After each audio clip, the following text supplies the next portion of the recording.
katok! Welcome back sa isa na naman nating kwentuhan. I'm Jam, ang iyong hugot dropper. At ako naman si Mayo, huwag kayong magsasawa na samahan kami every Friday night. Dito lang sa... A Cup of Talk.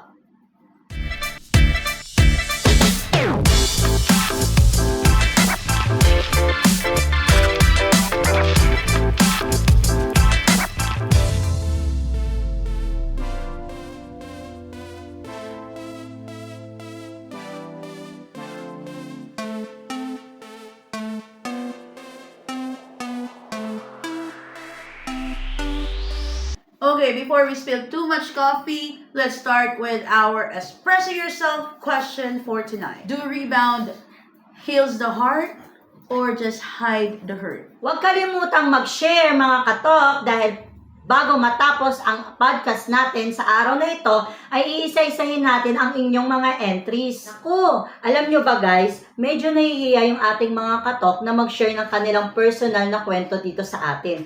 Pero, ganun pa man, meron pa rin iilang mga sharer na gustong i-share yung kanilang mga kwento. Ayun nga, meron nag-send sa atin at itago na lang natin siya sa pangalang Sarah. Very relatable talaga ang story ni Sarah. This is about rebound.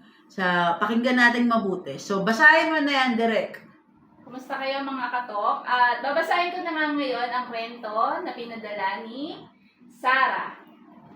Pinakasalan ko po yung rebound ko. Yeah, I know how that sounds. After Leo broke my heart, I promised myself hindi na ako mahuhulog for that same chaos again. Then came Ben. Dati siyang pinagselosan ni Leo nung bagong dating lang sa company namin si Ben. He is calm, patient, the kind who texts good morning and actually meant it. Siya yung kabaligtaran ni Leo. And kaya naisip ko, maybe this is what real love feels like. Steady, safe, certain. He proposed after some time, and naisip ko na wala naman sa tagal yun kasi ang tagal namin ni Leo. Pero mas secured and safe ang feeling ko kay Ben. Marami siyang ginagawa para iparamdam sa akin na espesyal ako. Nagpakasal kami noong 2008 at ngayon ay 3 na ang anak namin. Hindi man naging perfect kasi same sa iba, we do have small fights along the way. Pero syempre, mas marami pa din yung happy moments. Then last week, we had this really big fight.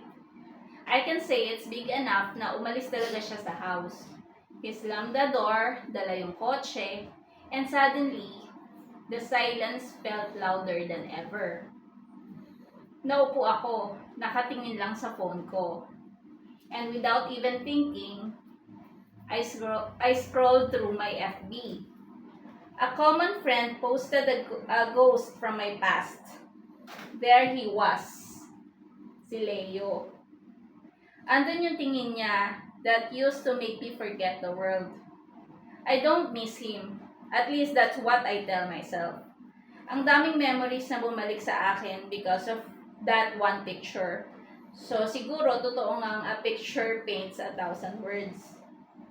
But in the end of it all, mas lamang pa rin yung pananakit niya that Ben healed for me. Bago matapos ang gabi, Ben came home. Quiet. Basa sa ulan. Walang kahit ano o kahit sinong nagsalita sa amin. I just hugged him tight. But right there, I felt really guilty for still feeling the hurt from my past. That's it. Yun yung story pinadala ni Sarah. Ang munting princess. Ano na? Yung rebound kasi, may pwede pwede siya na maging successful na rebound or it would be a nightmare. Na naramdaman niya doon sa isa. Itong isa, yung pinakasalan niya, ayun yung nag-heal sa kanya. Di ba? May kanya-kanyang rebound kasi yan. Yeah.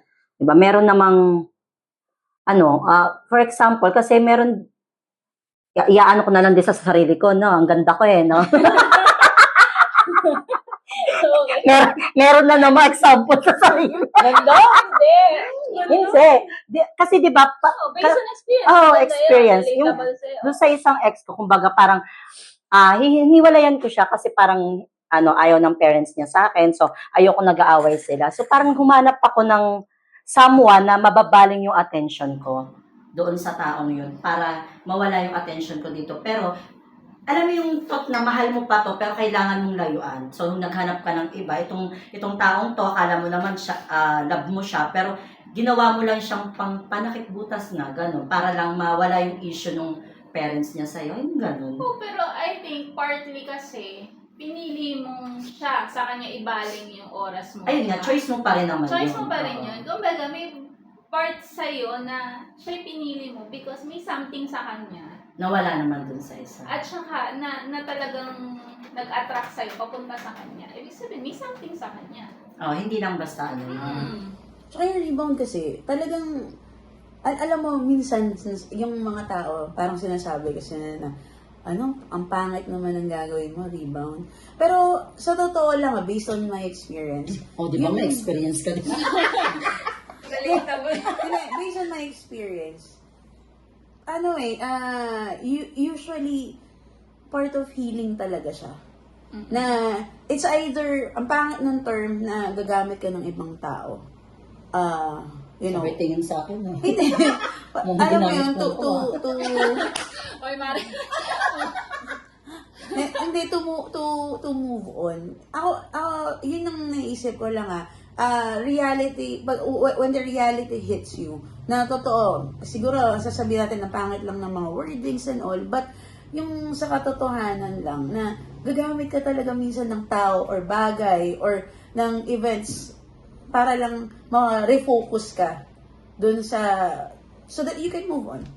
Yun yung nagiging outlet mo. Yeah.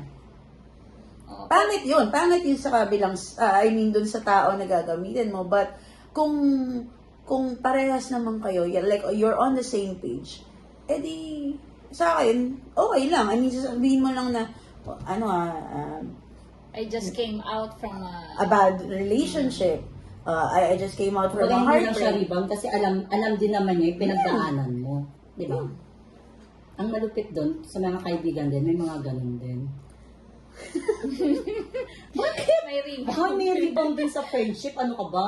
Hindi, bago tayo na napunta sa friendship, yung experience namin, yung sa ating Before dalawa. pa naman naging kami. Ay, wow, sa atin yun. Meron kasi siya talaga, may May jowa siya, okay. hindi pa niya kasi jowa naging jowa lang bigla. Flirting stage Oo, may ganun siya. Tapos may ganun din kami. So, hindi, sige. Tama yun. Tama yun. Tama yun. Kala ko aangal siya. Tama yun. Di ba, may flirting stage, may pass pa ako, ganyan. So, Pogi. hindi, mabait lang. So, dumating din siya, tapos parehas din na doon sa flirting stage din. Nung mga kabataan ko pa naman yun, di ba? Kabataan. So, yun. Yung pagiging rebound kasi, siguro, hindi naman siya napag-usapan. Hindi namin siya napag-usapan na, oy, rebound kita na. So, yung para bang meron na kayong like deep connection na, alam mo na yung, siya, kunyari, alam niya na yung nangyari sa akin before, or alam niya na yung status namin. So, parang no expectations nung una. Na parang, ito, alam mo na, ito ka lang. Or maybe timing din. Diba? Yeah. Yung right timing, diba? Right place, right time, right person. At saka yun yung sinasabi ko din na yung sa rebound, dalawang klase talaga. It may be like successful, magiging successful talaga. Like kami, yung ending namin, kahit ang pangit ng start namin, it's how we end, things na we're still together, di ba? So, pwede din na pangit yung maging outcome ng rebound na hindi ka magtatagal, magkakaroon ng sumbatan. Kasi doon naman din na yung papasok eh. At saka sa relationship, I think naman, parang whether rebound man yan or talagang niligawan mo siya ng dahil nagustuhan mo lang siya, hindi dahil nag-try ka mag-forget. Pero it's always a gamble. O pwedeng maging good or bad yung Magte-take a outcome. risk ka talaga dyan eh, pag pinasok mo yan. Yeah, exactly. Yung sinasabi mo nga na gamble. Whether it's a rebound or not, Yeah. talagang gamble yung love. Yun yun. End of the story. Period. Ganon. Wala kang pwedeng i-excuse doon. Talagang gamble siya. Kung hindi mo alam kung magiging successful yung relationship or not. Tapos dun sa kwento niya, parang minahal naman na niya talaga yung pinakasalan niya eh. Kasi bumalik man, nag-flashback man sa kanya yung una, pero more on sakit na yung naramdaman Oh, niya. tsaka ano kasi, parang nagkaroon na, nagpakasal siya, nagkaanak sila, hindi mas magiging tatlo yung anak na yun. Yung walang love dun eh. Oo. Wala nga nagapalang yan. Ay! Walang TV. Walang TV. Tsaka kasi, di ba, minsan pag nasasaktan ka, yung, pag nag-isip ka ng sobrang tagal, kaya nga di ba sinasabi nila, huwag mong pinagtatagal yung problem, so, isolve nyo na ng maaga. Kasi, tinuturuan mo pang mag-isip yung partner mo eh. Marami nagkakaroon ng what ifs. Yeah. Yun yung mahirap doon, yung nagkaroon ng what ifs. Sa case ni Sarah, parang feeling ko, yung hindi naman actually na-miss niya yung tao, but yung feeling nung time na nandun siya sa masaya pa sila, yung gano'n. Siguro Tsaka kung parang yung mga ano, memories, yung na-feel niya na yun, parang dinig niya yung pain na naramdaman niya. Di ba kasi somehow talaga, pag nakita mo yung tao na yun ulit eh. Di ba? Yung maano mo na, shoot, ito yung naramdaman ko ng time na yun. So parang nabubuhay siya na, hindi, Hindi sa wala ka ng galit, mabubuhay pa din. it doesn't mean Diba? na Oo, mahal mo ka. Kasi pwede mo sabihin, hindi, wala naman akong galit yan. Pero pag nakita mo talaga yung promise, lahat ng Bumabalik. tinatago mo bumabalik talaga. minsan bumabalik Oo. talaga. Kaya nga, di ba, out of Naalala sight, mo. out of mind. Kung di mo nakikita. Di ba naalala mo yung pumunta ako sa ka-office mate ko? Di ba? May nakita ako. Alam mo, wala ka naman talagang pakina eh. Pero yung nakita mo siya, ay shoot, hindi pwedeng magkita kami. Parang ganun. Parang lalabas lahat ng tinago mo before, ganun. Yeah. Yeah. Kaya, kumbaga, marami naman din nakaka-feel nung nangyari sa kanya. But then, nag-guilty lang siya kasi, di ba, big fight. Tapos, Biglang, Kumbaga siya yung naging cause. mm, Unintention naman siguro yung na-feel niya ni Sarah na ganun. tsaka hindi, nag-scroll lang naman siya ng FBA. Hindi naman niya sinasadya, hindi naman niya in-stalk Oo, eh. tapos nakita Lumabas niya, a lang. common friend, hindi naman sinabing friend niya. Yeah. So, syempre, babalik at babalik talaga yun. Tapos lalo na hurting ka. At saka, hindi, ang mabuti dun sa ginawa ni Sarah is wala siyang ginawa about it. Yes. Di ba? May naalala siya, pero Yes. walang action. But it won't kill their relationship na ano eh, di ba? Kung ako naman yung guy dun. Hindi, wala namang ginawa eh. So, Pero kumbaga, ikaw sa ganun, pipiliin mo ba yung sabihin niya sa'yo na yung ganun, yung naisip niya yun, nakita niya na ano, or wag na lang? gusto siguro para sa akin sabihin pa rin. Ay, a very wise man told me na mas okay pa din na sabihin eh. Kesa, kasi yung relationship nyo, kung dating siguro ako, I'll keep it until mamatay ako.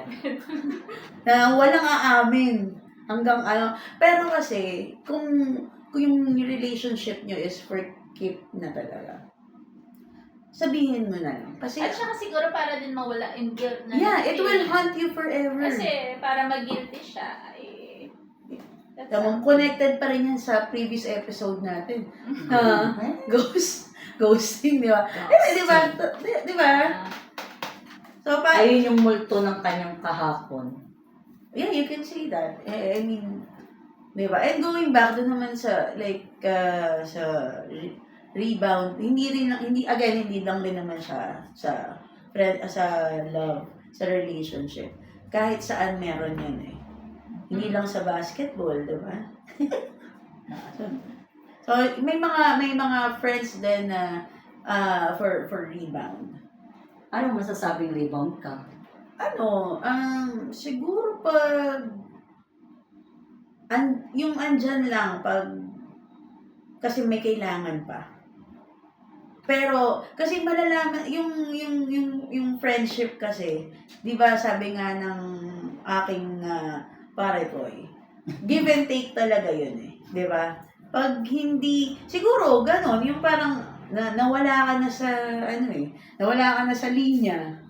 So hanap ka ng iba.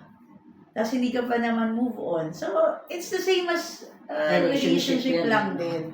Pero, yun nga, hindi naman laging pag-rebound is intimate relationship.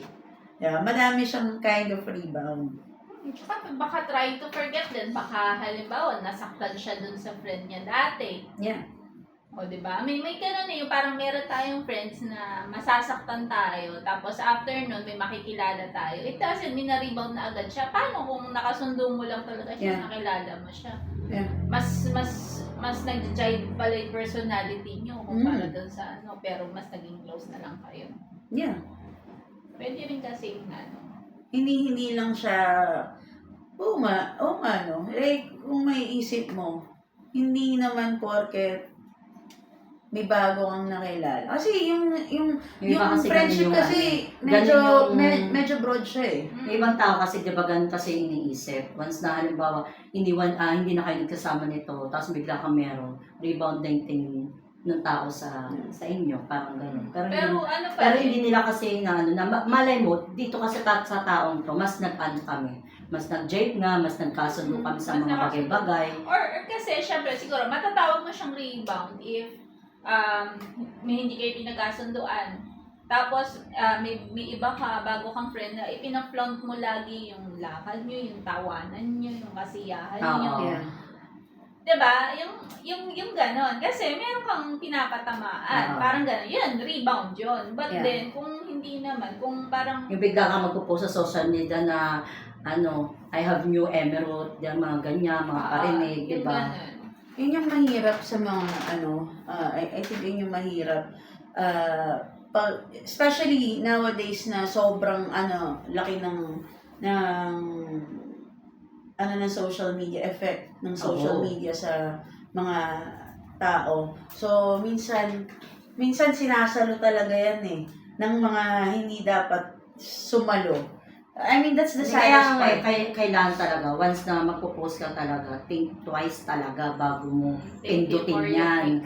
Hindi pwedeng post ka lang ng post kasi syempre may mga taong sabi nga nila bato-bato sa langit, ang tamaan may bukol. Guilty. Ako guilty. Ang tamaan may bukol, di ba? Ganon. Ako din kasi may experience akong ganyan sa friends. Parang hindi mo maintindihan. Parang din magugusting yan. Wala naman kayong pinag-awayan. Yung minsan napakasimpleng, di ba? Tapos, ewan ko. Mga tao talaga Kaya ang hirap din minsan kumilos, like, to be yourself kapag may mga tao na hindi ka din, like, maintindihan. Tama. Ang galing mo, katok. Bottom line is, parang kung Pero- totoo ka naman sa ginagawa mo, wala kang dapat isipin na sasabihin ng Oo. ibang tao. Hayaan At saka, mo sila. ano ba yung rebound na yan? Kasi di ba, sa relationship naman, may tinatawag silang 3 months rule ba yun bago ka sana magkaroon ng ganito? Hindi naman din minsan natutupad yun, no? Parang sa panahon ngayon, wala nang baka ganon. 3 minutes. Ay, namin. 3 minutes lang. Ang tagal nun. Di ba? Kasi dati parang, wala pang 3 buwan, meron ka na. Yun, mga kasabihan lang yun. Dahil kay Popoy at Basha. Ay, doon na yun. Gusto Buti na mo lang. pa, duduwal ka pa sa pasta. Diyos ko, Hindi, may mga tao kasi madali talaga mag-move on Diba? Ay, naku, huwag mo paringgan yung sarili mo. Ikaw na ikaw yon. Second episode pa lang to. Masisira na yung buhay ko. mababash ka na talaga dito. Kung sino makakapanood ko, ito po si Mayo ngayon. Ano naman na po siya, nagbago Nagbago na po, malaki na po yung kanyang pinagbago. New and improved na po. Parang gamit lang parang binibenta yun. Yung ano. Ang hirap din yun pag ano. Meron na kasi sa kanya, syempre. Siguro pagka ganyan. Parang kung, halimbawa sa best friend mo dun, yun na lang, kausapin mo. Instead of, kasi yan yung lagi ko ina-advise sa mga friends ko dati. Yung, wag yung cellphone ng, pag ikaw, masama loob mo, wag cellphone na hawakan. Yeah. Talk to someone. Diba? Hindi social media ang sagot. Kasi mas nakakadagdag pa ng ano sa'yo yun eh. Once na may makita ka pa. Sa totoo lang. Katulad nun, parang ang naging dating sa kanya, prolonging her agony. Kasi, Yeah. bumalik pa sa kanya lahat ng nasasaktan Mako-compare pa niya. Oo. Na? Mm-mm. Yung past and Mag-iisip- present niya. Isip ka pa ng todo. So, dapat, yung sa pinagkakatiwalaan mo talaga, doon mo siya ilalabas. Kaya nga tayo may kaibigan. Yeah. Hindi naman yan nandyan lang para pag masaya tayo. Hindi, I think hindi Pag yung Masaya pang display ng friendship, di ba? Kung masaya ka lang, doon lang sila. Tapos pag ano ka na, wala na. Wala, grabe naman yun. Ay, sorry po. pero kasi feeling ko yung nakaano din sa kanya kay Sarah ang munting prinsesa is yung guilt niya talaga yun eh. Kaya alam mo yung parang kinakain din siya ng guilt niya kaya yun yung na-feel niya, di ba? Kaya na-share din niya. Pero huwag ka mag-alala, Sarah, kasi hindi naman kasalanan na merong kang dark past. Oo naman. Tsaka hindi lang I naman mean, siya yung nakakaramdam nun. Huwag siyang mag-dwell sa ganun. I mean, everyone, as in everyone has a dark past, dark side. And don't feel guilty about it. Alam mo? Okay, so today we'll introduce a new segment in our show. It's called Steam Sessions. It's like a game format, not the regular game with prizes. It could be just a question type. Okay. Yung where you Ano answer prize? fast or kung ano yung unang pumasok sa isip nyo. Para mas makilala pa kayo ng ating mga katoks. And for today, let's have every episode iba. Okay. Hindi laging ito. Okay. But for now, ito muna. Latte or natte? Na. Not. No. La- latte or natte. So, may Natte. babanggitin ako mga phrases. Okay. So, meron doon na nakarelate kayo or nagawa nyo na-experience nyo na, or Okay. naniniwala kayo doon sa phrase na yon. So, ang sasagot nyo is latte. Okay. And then, kung hindi naman, sasabihin nyo is Natte. natte. Natte. Yeah. Natte. Okay. Marty. One is pineapple sa pizza. Latte. Ano yung sa'yo? Latte. So pareho kayo. Okay, number 2. Dating your best friend. Latte. Weh! Talaga? Talaga ba? Wala naman ako dito. Okay, number 3. Asking your ex if she or he's okay. Latte. Latte. Wala kang best friend. Your Ex! Ex! Oh my God, because gawain talaga niya yun. Wala kang best friend. Ay, naku! Ex nga eh. Pag nag-explain. So, Natte pala. Ay, latte! oh, ba't na bago? Ano latte? Okay, number 4. Baka Nauhuli din. Malapit na talaga ako dito maalis. Number 4. Ghosting is better than explaining. Just, latte. Latte. Ghosting is better, ah. Naniwala ako doon dati. Eh, naniwala din ako eh. Naniwala ka sa kanya eh. Naniwala ako din. Oo. Okay, number 5. Ang mag-partner dapat nag-share ng password. Latte. Pero dati si Mayo, latte. Kung talaga naman. Sabi ko sa'yo. Pwede pala na siya lang sumagot lahat. Oo. Cutting toxic friends is a form of self-care. Latte. Latte. Latte. 100% check! Okay. 7. Na-e-enjoy mo ang drama basta hindi tungkol sa'yo. Nate. Nate. Minsan kasi masarap na yung drama mo rin yung enjoyin mo. You'd rather be broke but peaceful than rich and stressed. Latte. Siguro doon sa natin. Charot! Sabi ko na Compare kasi. Okay, 9. If they don't post you, you're not the one. Latte. Nate. Hindi naman totoo yan. Ano sagot mo? Latte.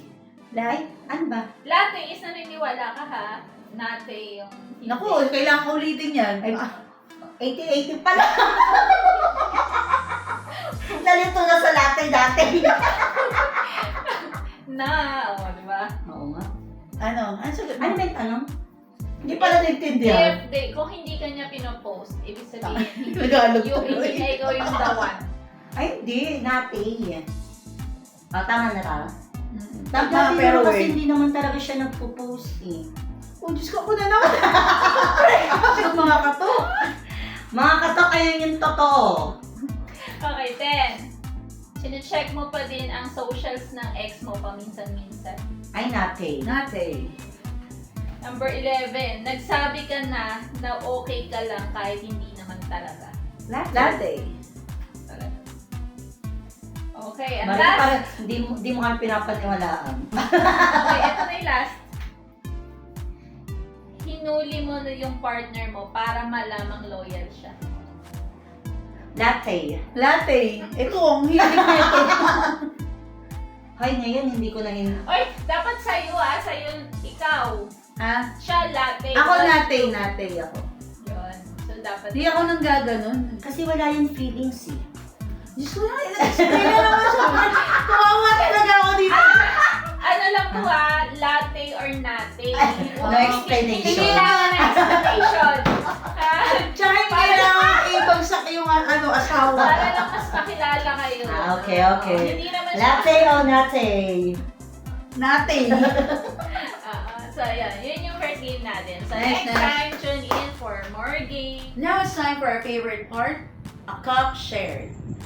Babasahin na natin yung mga na-share ng ating mga katoks dun sa ating Espresso Yourself question. Do rebounds heal the heart or just hide the hurt? At ito na nga ang unang nag-share ng kanyang saloobin dun sa ating Espresso Yourself. Ayon kay Casey Austria ng Marikina. I think so, hahaha. Usually boys ganyan ginagawa nila. Para mag-move on, gulat ka, may kapalit ka na agad. Oh, mukhang relate ka, Bia. At ito naman kay Francesca, mahirap naman kasi sabihin na na-heal ka because of a rebound. Sa tingin ko, they just help you stop crying for a bit. Kay Shane Martin naman, rebounds don't really fix a broken heart. They just make you forget the pain for a while. Tama.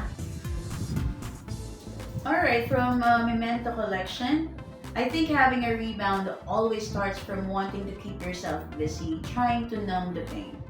Then some ended up in a good way, but some complicate things even more. Next, kay Mikaela Lay. I don't know if rebounds can fix you. Maybe they just keep you entertained while you pretend you're okay until you really become okay. Okay. So, next would be from Lebron Kaisip. For me, rebounds do not help or really heal a person. It affects the individual more. If we ask people who experience rebound, maraming magsasabi na hindi siya maganda or nasaktan sila. Kumbaga, second option ka lang. Yun lang po. And lastly, hindi rin naman magpapahuli ang ating katok na si Ken Asher Garcia. Rebound is just a coping mechanism for the weak.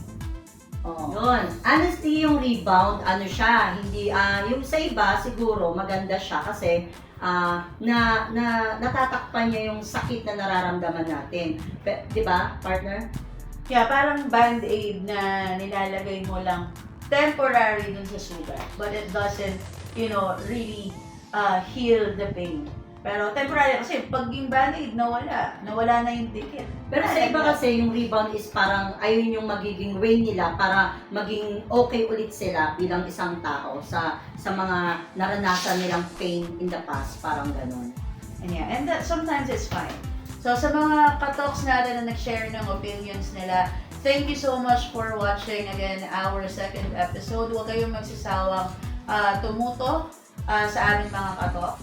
Correct! Kaya next episode natin ay more matured naman tayo. Siyempre, tama na yung mga love life na yan. Doon naman tayo sa parenting. Nature versus nurture. Tama ba? Pero yun nga, siyempre, next episode natin ay itataas naman nating level natin, no? Tama na tayo sa mga love life kasi sobrang dami ng nakarelate sa atin doon. So, ito, next topic natin is about parenting and siguro mas maraming makakarelate sa ating mga parent and kung ikaw ay isa sa mga magulang na marami ding mga experience sa mga anak or everything, yon message na kayo sa aming mga katok. Dahil mas masarap ang may katok. Dito lang sa Cup of Talk.